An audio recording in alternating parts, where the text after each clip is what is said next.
ಫ್ರೀಯಾಗಿ ನಿಮ್ಗೆ ತಲುಪ್ತಿದೆ. ಸೊ ಅದನ್ನು ಕರೆಕ್ಟಾಗಿ ಯೂಸ್ ಮಾಡ್ಕೊಂಡ್ರೆ ನನಗೂ ಖುಷಿ ಆಯಿತಾ. ಸೊ ಅದನ್ನು ಕರೆಕ್ಟಾಗಿ ಯೂಸ್ ಮಾಡ್ಕೊಳ್ಳಿ. ಚಾಲೆಂಜ್ಗಳು ಟಫ್ ಆಗ್ತಾ ಹೋಗ್ತವೆ ಈಗ. ಸೊ ಬ್ಯಾಟಿಂಗಲ್ಲಿ ಚಾಲೆಂಜ್ಗಳು ಟಫ್ ಆಗ್ತಾ ಹೋಗ್ತವೆ. ಸೊ ಈ ವಿಡಿಯೋ ಸೀರೀಸು ವರ್ಟಿಕಲಲ್ಲಿದೆ. ಸೊ ಇಷ್ಟು ದಿನ ಏನಾಯಿತು ಆರಿಜೆಂಟಲ್ ನಿಮಗೆ ಈ ರೀತಿ ಫೋನ್ ಇಟ್ಕೊಂಡು ನೋಡೋಕ್ಕೆ ಸಿಕ್ತಿತ್ತು, ಬಟ್ ಈ ರೀತಿ ನೋಡ್ಕೋಬೇಕಾಗುತ್ತೆ. ಸೊ ಇಲ್ಲಿ ನಿಮಗೆ ತೊಂದರೆ ಆಗ್ತಿದೆ ಅಂದರೆ ಹಿಂಗೆ ಇಟ್ಕೊಂಡ್ರೆ ಹಿಂಗೆ ತಿರ್ಕೋತಾ ಇದೆ, ವಿಡಿಯೋ ಹಿಂಗೆ ಇಟ್ಕೊಂಡ್ರೆ ಹಿಂಗೆ ತಿರ್ಕೋತಾ ಇದೆ ಅಂದರೆ ಸೊ ನಿಮಗೆ ಆ ಸ್ಕ್ರೀನ್ ರೊಟೇಟರ್ನ ಆಫ್ ಮಾಡೋ ಆಪ್ಷನ್ಸ್ ಇದೆ. ಸೊ ನಾನು ಸ್ಕ್ರೀನ್ಶಾಟ್ನಲ್ಲಿ ಶೇರ್ ಮಾಡ್ತೀನಿ ಕೂಡ. ಸೊ ಇದನ್ನು ಆಫ್ ಮಾಡ್ಕೊಳ್ಳಿ ಆಯಿತಾ, ಆವಾಗ ಚೇಂಜ್ ಮಾಡ್ಕೊಳ್ಳೋದು ಹೋಗುತ್ತೆ. ಸೊ ಹಿಂಗೆ ನೋಡ್ತಿರೋರು ಹಿಂಗೆ ವರ್ಟಿಕಲಲ್ಲಿ ನೋಡ್ಬೋದು. So good luck. ತುಂಬ ವಿಷಯ ಇದೆ ಕಲಿಯೋದಕ್ಕೆ. ಸೊ ರೆಡಿ ಇರಿ, ಕಲಿತೀರಿ. Good luck. ಸಿಂಪಲಾಗಿ ಹೇಳ್ಕೊಡೋದು.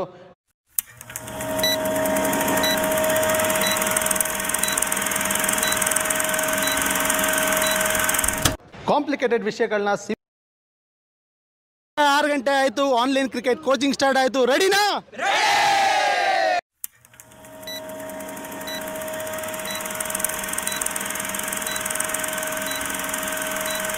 ಇವತ್ತು ಮತ್ತೆ ಇನ್ನೊಂದು ಚಾಲೆಂಜ್ ಹೋಗೋಣ. ನೆನ್ನೆ ಮೊನ್ನೆ ಆದಷ್ಟು ಕಷ್ಟ ಆಗಲ್ಲ, ಇವಾಗ ಸ್ವಲ್ಪ ಯೂಸ್ ಟು ಇಟ್ ಆಗಿರ್ತೀರ ಅನ್ಕೋತೀನಿ.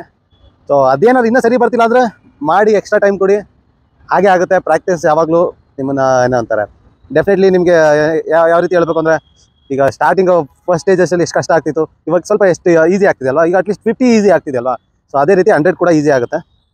ಸೊ ಅದಕ್ಕೆ ಹೇಳೋದು, ಕ್ರಿಕೆಟಲ್ಲಿ ತುಂಬ ಡೆಡಿಕೇಷನ್ನು, ತುಂಬ ಕಾನ್ಸಂಟ್ರೇಷನ್ ಎಲ್ಲ ಬೇಕಾಗುತ್ತೆ. ಸೊ ಕಲಿಯೋಕ್ಕೇ ಎಷ್ಟಿದೆ ಅಂದಮೇಲೆ ಸರ್ವೈವ್ ಆಗೋಕ್ಕೆ, ಮುಂದೆ ದೊಡ್ಡ ದೊಡ್ಡ ಲೆವೆಲಲ್ಲಿ ಆಡೋಕ್ಕೆಲ್ಲ ಎಷ್ಟು ಪ್ರೆಷರ್ ಇರುತ್ತೆ, ಎಷ್ಟೊಂದು ಫೋಕಸ್ಡ್ ಆಗಿರಬೇಕಾಗುತ್ತೆ ಅದೆಲ್ಲ ಅರ್ಥ ಆಗುತ್ತೆ. ಚಿಕ್ಕ ಚಿಕ್ಕ ವಿಷಯದಲ್ಲೇ ಅರ್ಥ ಮಾಡ್ಕೋಬೇಕಾಗುತ್ತೆ. ಸೊ ಇವತ್ತು ಟಾಪ್ ಎಂಡ್ಗೆ ಹೋಗೋಣ. ಇಲ್ಲಿ ಕಷ್ಟ ಆಗೋದು ಅಂದರೆ ನಿಮಗೆ ಟಾಪ್ ಎಂಡ್ ಬೇಗ ಟಯರ್ಡ್ ಆಗಿಬಿಡುತ್ತೆ.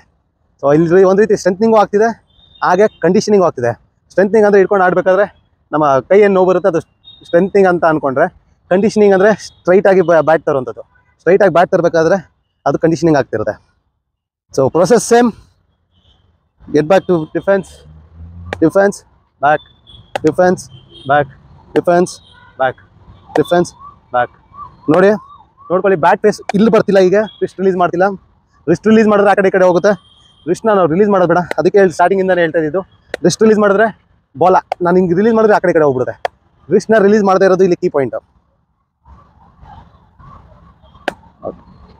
ಬ್ಯಾಟ್ ಆ್ಯಂಗಲ್ ನೋಡ್ಕೊಳ್ಳಿ, ಹಿಂದೆನೇ ಇದೆ.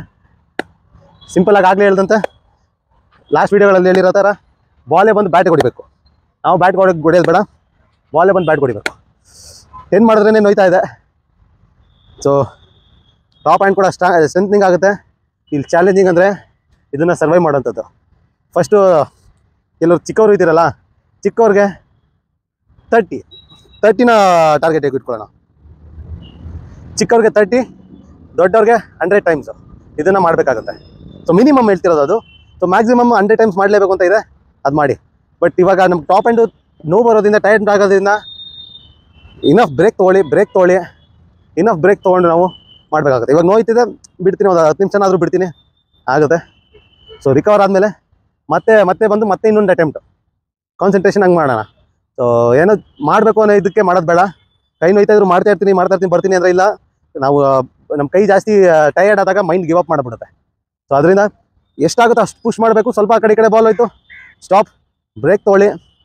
ಇನ್ನು ಕೆಲವ್ರಿಗೆ ಇಲ್ಲೆಲ್ಲ ತುಂಬ ಜಾಸ್ತಿ ನೋವಾಗ್ಬೋದು. ಸೊ ಅಂಥ ಕೇಸಸಲ್ಲಿ ನಿಮ್ಮ ಹತ್ರ ಐಸ್ ಪ್ಯಾಕ್ ಇರ್ಬೋದು, ಅಥವಾ ನಿಮ್ಮ ಪಕ್ಕದ ಯಾವುದೇ ಜ್ಯೂಸ್ ಶಾಪಲ್ಲಿ ಹೋದ್ರೂ ಐಸ್ ಗೆಡ್ಡೆ ಇದ್ದೇ ಇರುತ್ತೆ. ಒಂದು 10 ರೂಪಾಯಿ ಕೊಟ್ಟು ಐಸ್ ಪ್ಯಾಕ್ ತೆಗೆದಿಟ್ಕೊಳ್ಳಿ. ನೋವು ಬಂದಮೇಲೆ ಹೋಗಿ ಒಂದು 10 ರೂಪಾಯಿಗೆ ಐಸ್ ತೊಗೊಂಡು ನೀಟಾಗಿ ಎಲ್ಲೆಲ್ಲಿ ನೋಯ್ತದೆ ಅಲ್ಲೆಲ್ಲ ಅಪ್ಲೈ ಮಾಡ್ಕೊಳ್ಳಿ. ಸ್ವಲ್ಪ ಸ್ವೆಲ್ಲಿಂಗ್ ಥರ ಆಗುತ್ತೆ. ಜಿಮ್ ಮಾಡಿದಾಗ ಹೇಗೆ ಸ್ವಲ್ಪ ಬಲ್ಕ್ ಆಗುತ್ತೋ ಅದೇ ರೀತಿ ಇವಾಗ ಈ ಡ್ರಿಲ್ನ ಮಾಡಿದಾಗ ಕೂಡ ಸ್ವಲ್ಪ ಬಲ್ಕ್ ಥರ ಫೀಲ್ ಆಗುತ್ತೆ, ಅಷ್ಟೇ ನೋಡ್ತಾ ಇರುತ್ತೆ. ಅದು ರಿಕವರ್ ಆಗೇ ಆಗುತ್ತೆ. ಸೊ ಹೆಂಗಿದ್ರು ನಾವು ನಾಳೆ ಏನಿದೆ ಅದನ್ನು ಟಾಪ್ ಎಂಡ್ಗೆ ಕಂಪ್ಲೀಟಾಗಿ ರೆಸ್ಟ್ ಕೊಡ್ತೀವಿ. ಅದ್ರ ಬಗ್ಗೆ ತಲೆ ಕೆಡಿಸ್ಕೊಬೇಡಿ, ಎಷ್ಟಾಗುತ್ತೆ ಅಷ್ಟು ಪುಷ್ ಮಾಡಿ. ಸೊ ನಾಳೆ ಬೇರೆ ಡ್ರಿಲ್ಗೆ ಹೋಗ್ತಾ ಇರೋದ್ರಿಂದ ಟಾಪ್ ಎಂಡ್ಗೆ ಕಂಪ್ಲೀಟಾಗಿ ರೆಸ್ಟ್ ಕೊಡೋಣ. ಸೊ ಅದು ಅರ್ಥ ಆಗುತ್ತೆ. ಅದು ನಾವು ಎಫರ್ಟ್ ಹಾಕಿದಾಗ ಕೈ ನೋವು ಬರೋದೆಲ್ಲ ಕಾಮನ್ ಆಗಿರುತ್ತೆ.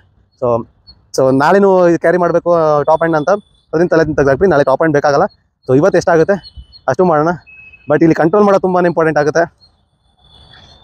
ಎಸ್ಪೆಷಲಿ ಇಷ್ಟು ದಿನ ಬರೀ ಬ್ಯಾಟ್ನ ಕಂಟ್ರೋಲ್ ಮಾಡೋದಿತ್ತು ನಮಗೆ ಬರೀ ಕೈಯಿಂದ. ಈಗ ಬ್ಯಾಟ್ ಜೊತೆ ಬಾಲ್ನು ಕಂಟ್ರೋಲ್ ಮಾಡಬೇಕಾಗುತ್ತೆ. ಅಷ್ಟೇ ನಾವು ಟೈಮಿಂಗ್ ನನ್ನ ಬಗ್ಗೆ ಕಾನ್ಸಂಟ್ರೇಟ್ ಮಾಡಬೇಕಾಗುತ್ತೆ. ಬಾಲ್ಗೆ ನಮ್ಮ ಹತ್ರ ಬರೋಕ್ಕೆ ವೆಯ್ಟ್ ಮಾಡಿ ಸ್ಟ್ರೆಚ್ ಮಾಡಿ ಆಡಬೇಕಾಗುತ್ತೆ. ಇವೆಲ್ಲ ಟೈಮಿಂಗು. ಸೊ ಟೈಮಿಂಗು ಅಷ್ಟು ಈಸಿ ಅಲ್ಲ. ಸೊ ಇದು ಬೆಸ್ಟ್ ಡ್ರಿಲ್ಲು ಟೈಮಿಂಗ್ ಮಾಡೋದಕ್ಕೆ. ಸೊ ಎಲ್ಲ ಸೇಮ್ ಇರುತ್ತೆ. ನಾವು ಎಷ್ಟು ಸ್ಟ್ರೆಚ್ ಮಾಡ್ತೀವಿ, ಎಷ್ಟು ಡಿಫೆನ್ಸ್ ಮಾಡ್ತೀವಿ ಅದೆಲ್ಲ ಸೇಮ್ ಇರುತ್ತೆ. ಸೊ ಈಗಲೇ ಇದು ಟಾಪ್ ಎಂಡಿಂದ ಡ್ರೈವ್ಗೆ ಹೋಗೋದು ಬೇಡ, ಡಿಫೆನ್ಸ್ ಕರೆಕ್ಟಾಗಿ ಬರಲಿ, ಅರ್ಥ. ಸೊ ಡ್ರೈವ್ ಈಸಿ ಆಗ್ತಾ ಹೋಗುತ್ತೆ.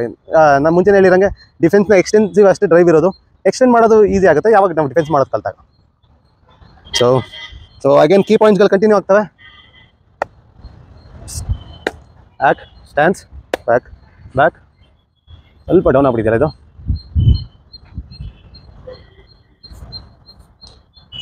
ಈ ರೀತಿ ಸ್ವಲ್ಪ ನಾವು ಅಡ್ಜಸ್ಟ್ ಮಾಡ್ಕೊಂಡು ಐಟಮ್ ಮಾಡ್ಕೊಳ್ಳೋಣ.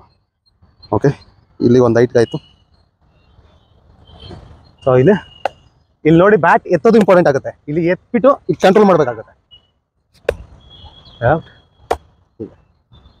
ಎತ್ತಬೇಕು ಕಂಟ್ರೋಲ್ ಮಾಡು. ಬರೀ ಇಷ್ಟು ಆಡೋದಲ್ಲ, ಇಲ್ಲಿಂದ ಇಲ್ಲಿಗೆ ಇಷ್ಟು ಆಡೋದಲ್ಲ, ಇದು ಬೇಡ. ಇದು ನೀಟಾಗಿ ಬ್ಯಾಟ್ ಎತ್ತಬೇಕು, ಬರಬೇಕು, ನೀಟಾಗಿ ಬ್ಯಾಟ್ ಎತ್ತಬೇಕು, ಕಂಟ್ರೋಲ್ ಮಾಡಬೇಕು, ಎತ್ತಬೇಕು ಕಂಟ್ರೋಲ್.